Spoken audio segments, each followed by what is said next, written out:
Hey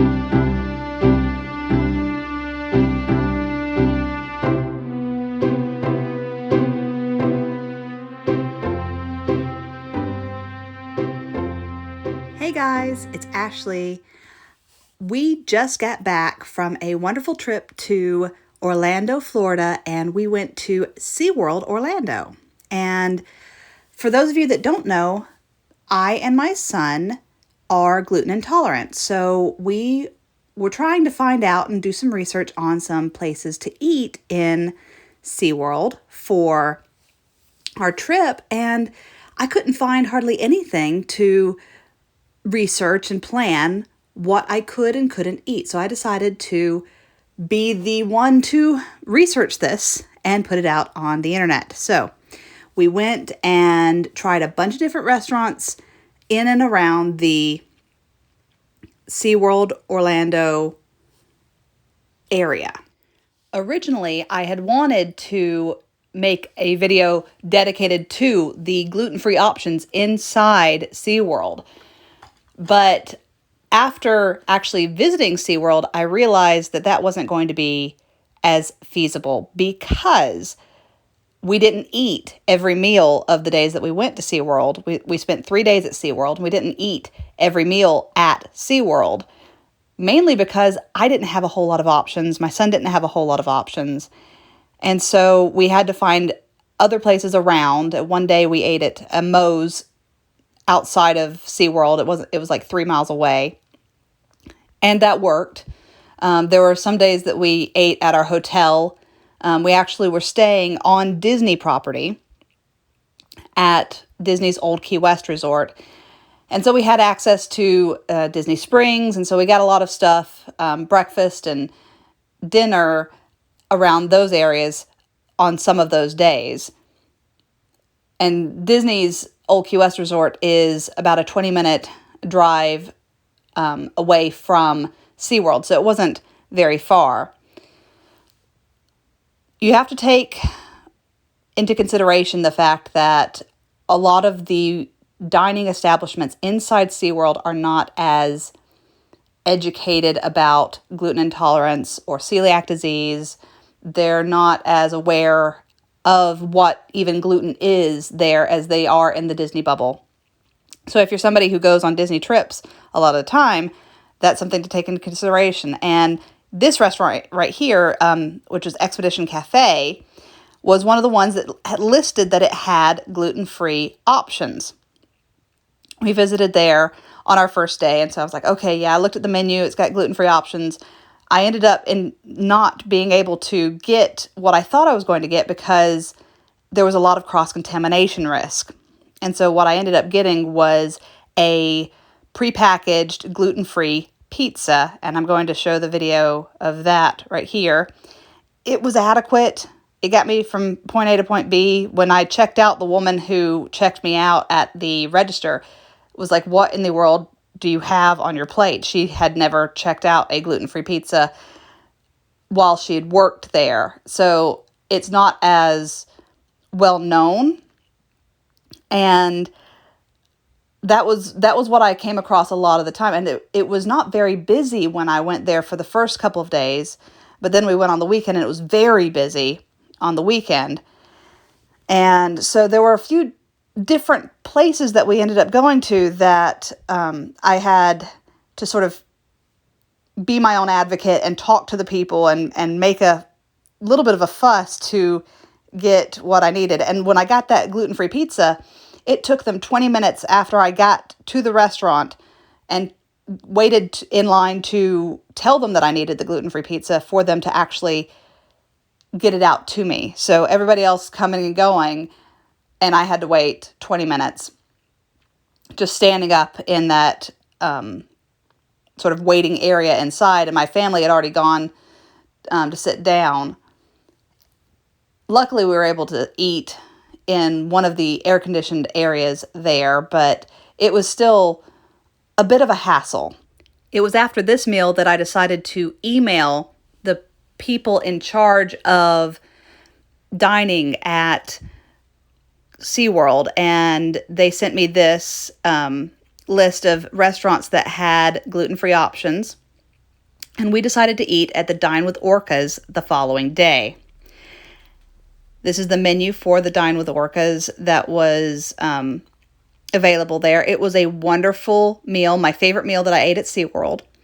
The food was very high quality, and the actual show was top-notch. It was beautiful, just having the orcas right outside the dining area. You could see the show and eat, and this is my plate that I got, and my son had his kids meal that they had gluten-free options for him too. And overall, I really liked the food that I got there. It was very affordable, and they even had gluten-free brownies for us at the end. So it was a filling meal. It was a good show. It was quality that I felt safe eating. Now, the area that you're eating in is not air conditioned. As you can see here, it has plexiglass that's keeping you separated from the splashing, but there can be some splashing that goes over the plexiglass or around it. And since there's going to be an orca actually jumping around outside of where you're eating, they put the plexiglass up, but you're very close. The show is a very, very close proximity show to where you're actually eating. I think it was totally worth it. The food tasted good, and there was a lot of options, and it was all you could eat or all you cared to enjoy. So if there was anything on your plate that you wanted more of, you could easily get more of it. I feel like of all of the restaurants that had options, this was the best value for someone with a gluten intolerance to eat at. On all of SeaWorld Orlando's website pages that have to do with dining with an allergy, they recommend that you eat at a place called Shark's Underwater Grill. It's the only place on property that have staff trained to handle food allergies. That is what I'm showing you the outside of right here. But the menu that I looked at was very limited, and it did not look worth it to me to pay the kind of pricing that they were asking for the food at Shark's Underwater Grill just to have a quote-unquote allergy-friendly meal. Because I knew that I could adapt most places, or I could eat outside of SeaWorld for a lot cheaper at a place that I knew that I would get good gluten-free food for me and my son. Now, I mentioned that we ate at Moe's one of the days we were on this trip. The main reason for that, a lot of the restaurants at SeaWorld Orlando during this time were not open while we were there. And so we didn't have all of the dining options that the email I had received said were available.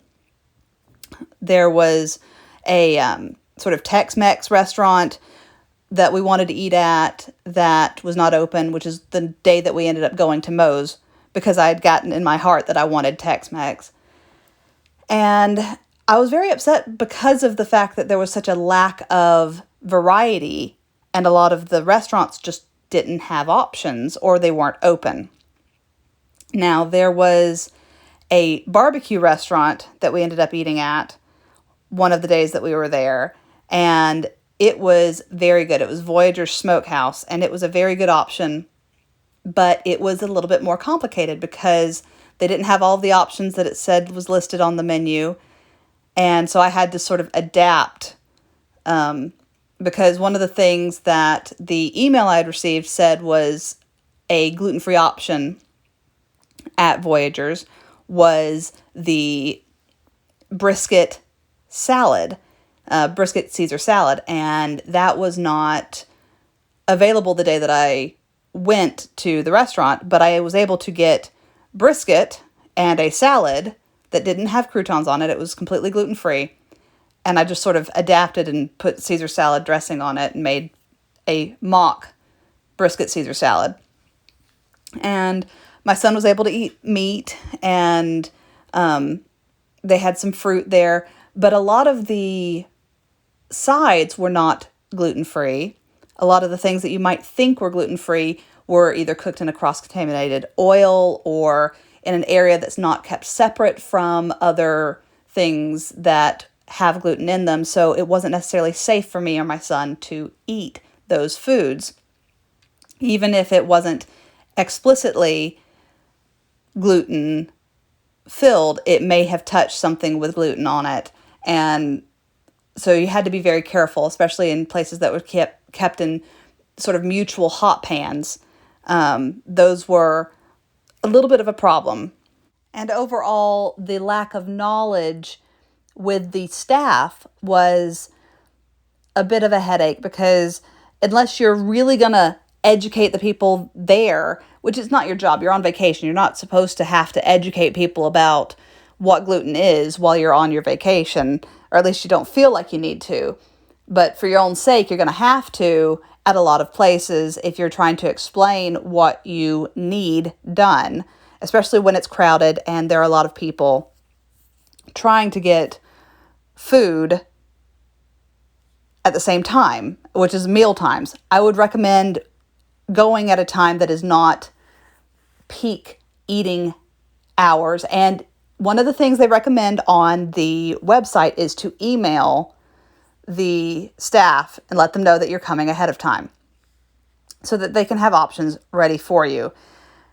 And I definitely think that even though that is a bit of a headache, it would be beneficial to your trip if you are the kind of person who definitely needs food safe prep areas and you don't want a chance of cross-contamination. The day that we emailed ahead and had the Dine with Orcas was the best meal that I had and the most stress-free meal that I had for me and my son while we were on vacation. I hope this helped. Thank you for watching. Have a great day. Bye-bye.